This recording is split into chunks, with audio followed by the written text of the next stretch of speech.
اللہ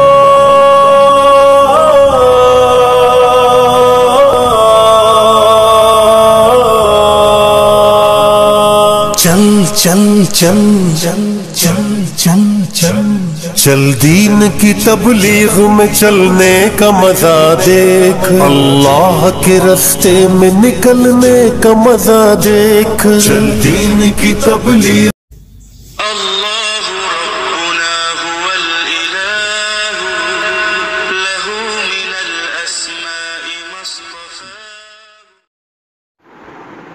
میرے پیارے دوستو، کعب بن عجرہ ایک صحابی ہیں۔ وہ کہتے ہیں اللہ کے نبی نے ایک مرتبہ ارشاد فرمایا ممبر کے قریب ہو جاؤ۔ ہم لوگ ممبر کے قریب ہو گئے۔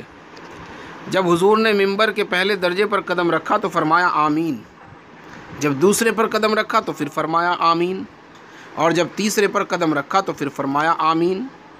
جب آپ خطبے سے فارغ ہو کر نیچے اترے تو ہم نے عرض کیا کہ آج ہم نے آپ سے ایسی بات سنی جو پہلے کبھی نہیں سنی تھی۔ جب آپ پہلے درجے پر قدم رکھا تو آپ نے تب آمین کہا، پھر دوسرے پر کہا، پھر تیسرے پر کہا، تو اللہ کے نبی نے فرمایا کہ اس وقت جبریل امین میرے سامنے آئے تھے۔ جب پہلے درجے پر میں نے قدم رکھا تو انہوں نے کہا ہلاک ہو جائے وہ شخص جس نے رمضان کا مبارک مہینہ پایا پھر بھی مغفرت نہ ہوئی۔ میں نے کہا آمین۔ پھر جب میں نے دوسرے درجے پر قدم رکھا تو انہوں نے کہا ہلاک ہو جائے وہ شخص جس کے سامنے آپ کا ذکر مبارک ہو اور وہ درود نہ بھیجے۔ میں نے کہا آمین۔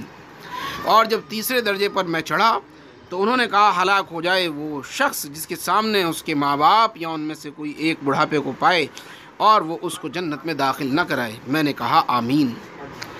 اس حدیث میں حضرت جبرائیل نے 3 بددعائیں دی اور اللہ کے نبی نے ان تینوں پر آمین کہا۔ اول تو حضرت جبرائیل علیہ السلام جیسے مقرب فرشتے کی بددعا ہی کیا کم تھی، پھر اللہ کے نبی کی آمین نے اسے جس قدر سخت بددعا بنا دیا وہ ظاہر ہے۔ اللہ اپنے فضل سے ہم لوگوں کی حفاظت فرمائے اور ان تینوں بیماریوں سے بچنے کی توفیق عطا فرمائے۔ آج میں دیکھ رہا تھا بہت سے لوگ ماشاءاللہ تراویحوں کی تیاریوں میں رات دن لگے ہوئے ہیں، جگہ جگہ بورڈ لگائے ہیں۔ بہت سے لوگ جو ہیں وہ کارخانے اور دکانیں اور مکان صفائیاں کر رہے ہیں، اور ماشاءاللہ لوگوں کو خوب ہدیہ بھی دیں گے اور زکوٰۃ بھی دیں گے اور صدقہ بھی دیں گے اور خوب محنتیں کریں گے، نمازیں بھی پڑھیں گے، روزے بھی رکھیں گے۔ لیکن میرے پیارے دوستو، بعض لوگ ایسے بھی ہیں کہ اس سب کو کرنے کے باوجود ان کی مغفرت نہیں ہوگی۔ یہ محنتیں کرنے کے باوجود، یہ پسینے بہانے کے باوجود، یہ انتھک کوشش کرنے کے باوجود، خون اور پسینہ بہانے کے باوجود بھی بعض لوگ ایسے ہیں کہ ان کی مغفرت نہیں ہوگی۔ ان میں سے ایک ہے ماں باپ کا نافرمان، ماں باپ کا نافرمان، ماں باپ کا نافرمان۔ میرے پیارے دوستو، وہ کچھ بھی نہ کرتا، کچھ محنت نہ کرتا، صرف ماں کے پیروں میں جا کر بیٹھ جاتا اور یوں کہتا میری ماں مجھے معاف کر دے۔ اللہ کی قسم اس کی مغفرت ہو جاتی، اس کی مغفرت ہو جاتی۔ اور میرے پیارے دوستوں، ماں باپ کے لیے اس سے بڑا دکھ کیا ہو سکتا ہے کہ اس کی اولاد جس کو انہوں نے جنا، جس کی پرورش کی، جس کو پالا، جس کا پاخانہ دھویا، جس کے پیشاب دھوئے، جس کے پوتھڑے سکھائے، جس کو لے کر ساری رات وہ پھڑکتے اور تڑپتے رہتے تھے، جس کو چپ کرانے کے لیے وہ ساری رات جاگتے تھے، اپنی راتوں کی نیند جس کے لیے قربان کی ہو، اپنی جوانی کو جس کے لیے بڑھاپے میں بدل دیا ہو، جس کے چہرے کی ایک مسکراہٹ دیکھنے کے لیے جن ماں باپ نے اپنی ساری مسکراہٹوں کو نچھاور کر دیا ہو، وہ ماں باپ مر رہے ہوں، بیمار ہو رہے ہوں، اور اولاد ان کو ایک مرتبہ یوں بھی نہ پوچھ سکے او میری ماں تجھے کیا ہوا۔